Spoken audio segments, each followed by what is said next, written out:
அனைத்து ஊடக நண்பர்களுக்கும் பத்திரிகை நண்பர்களுக்கும் காலை வணக்கம். பத்திரிகை நண்பர்களுக்கும் காலை வணக்கம். வருகின்ற நாடாளுமன்ற தேர்தலில் 19/4/2024 அன்று நடைபெறுகின்ற நாடாளுமன்ற மக்களவை பொதுத் தேர்தலில் அனைத்து இந்திய அண்ணா திராவிட முன்னேற்ற கழகத்தின் அதிகாரப்பூர்வ வேட்பாளர்களை கீழ்கண்டவர்கள் அறிவிக்கப்படுகிறது. தலைமை கழகத்தின் சார்பாக அறிவிக்கின்றேன். சென்னை வடக்கு ரா மனோகர் என்கின்ற ராயபுரம் ஆர் மனோ கழக அமைப்பு செயலாளர். இரண்டாவது சென்னை தெற்கு டாக்டர் ஜே ஜெயவர்தன் கழக புரட்சித் தலைவர் பேரவை இணைச் செயலாளர். 3 காஞ்சிபுரம் தனி திரு ராஜசேகர் கழக புரட்சித் தலைவர் பேரவை துணை செயலாளர் பரங்கிமலை கிழக்கு ஒன்றிய கழக செயலாளர்.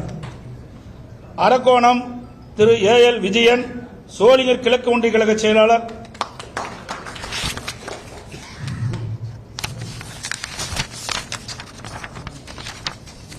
கிருஷ்ணகிரி திரு ஜெயபிரகாஷ் கிருஷ்ணகிரி மேற்கு மாவட்ட எம்ஜிஆர் மன்ற இணைச் செயலாளர்.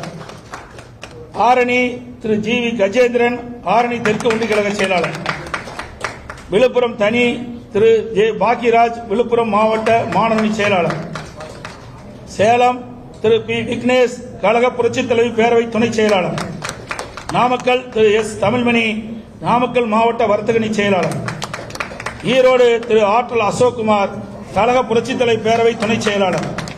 கரூர் திரு KRL தங்கவேல் கரூர் மாவட்ட எம்ஜிஆர் மன்ற செயலாளர். சிதம்பரம் தனி திரு சந்திரஹாசன் பெரம்பலூர் மாவட்ட இலக்கிய அணி செயலாளர். நாகப்பட்டினம் தனி டாக்டர் ஜி சுர்ஜித் சங்கர் கழக புரட்சித் தலைவர் பேரவை துணை செயலாளர். மதுரை டாக்டர் பி சரவணன் கழக மருத்துவணி இணை செயலாளர். தேனி திரு VT நாராயணசாமி தேனி கிழக்கு ஒன்றிய கழக செயலாளர். ராமநாதபுரம் திரு ப ஜெயபெருமாள் விருதுநகர் கிழக்கு மாவட்ட கழக அவைத் தலைவர். முதல் பட்டியலில் 16 பேர் அனைத்து இந்திய அண்ணா திராவிட முன்னேற்ற கழகத்தினுடைய அதிகாரப்பூர்வ வேட்பாளராக நாடாளுமன்ற தேர்தலில் அறிவிக்கப்பட்டுள்ளனர். செய்திகளை உடனுக்குடனும் துல்லியமாகவும் தெரிந்து கொள்ள சப்ஸ்கிரைப் பண்ணுங்க.